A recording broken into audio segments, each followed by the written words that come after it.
కందిపప్పు, టమేటా, కరివేపాకు, వెల్లుల్లి రెబ్బలు, జీలకర్ర, ఎర్రగడ్డలు, పసుపు, కారం, ధనియాల పొడి, ఆవాలు, ఉప్పు, సన్ఫ్లవర్ ఆయిల్, నానబెట్టిన చింతపండు. ముందుగా కుక్కర్లో పప్పు కడుక్కొని కొన్ని నీళ్లు పోసుకొని స్టవ్ మీద పెట్టి ఒక 3 విజిల్స్ రప్పించుకోవాలి. 1, 2, 3 విజిల్స్ వచ్చిన తర్వాత మూత ఓపెన్ చేసి ఈ విధంగా ఉడికిన పప్పులో ముందుగా నూనె పోసుకోవాలి. సన్ఫ్లవర్ ఆయిల్ కొంచెం పోసుకోవాలి. తర్వాత ఈ విధంగా వెల్లుల్లి రెబ్బలు వేసుకోవాలి. ఒక 10 రెబ్బలు వేసుకోవాలి. దానిలో టమాటాలు ఈ విధంగా వేసుకోవాలి. తర్వాత ఎర్రగడ్డలు వేసుకోవాలి. తర్వాత కరివేపాకు, తర్వాత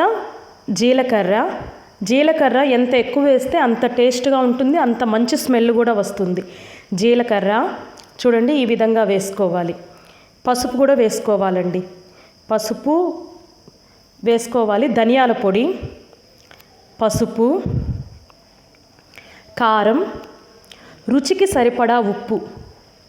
చూడండి ఇప్పుడు నేను ఏ విధంగా అయితే ఉప్పు వేస్తున్నానో ఆ విధంగా ఉప్పు వేసి కొద్దిగా నీళ్లు పోసుకొని గరిటెతో మొత్తం కలుపుకోవాలి.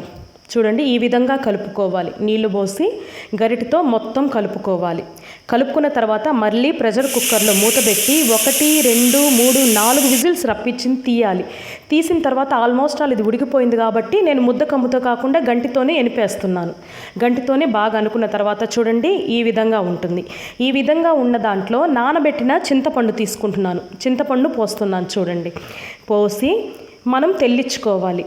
ఇలా తెల్లుతూ ఉండగా పక్కన నేనేం చేశానంటే ఒక ప్యాన్ పెట్టుకున్నాను మళ్ళీ సపరేట్గా.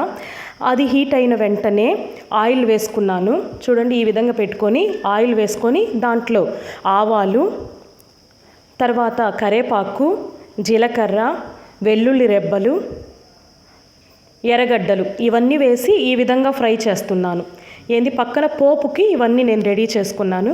ఇలా రెడీ చేసుకున్న తర్వాత ఆల్రెడీ తెల్లుతుంది కదా, దాంట్లో ఈ పోపునెత్తి కలిపేసి ఈ విధంగా పొంగొచ్చిన తర్వాత ఆపేసేయాలి.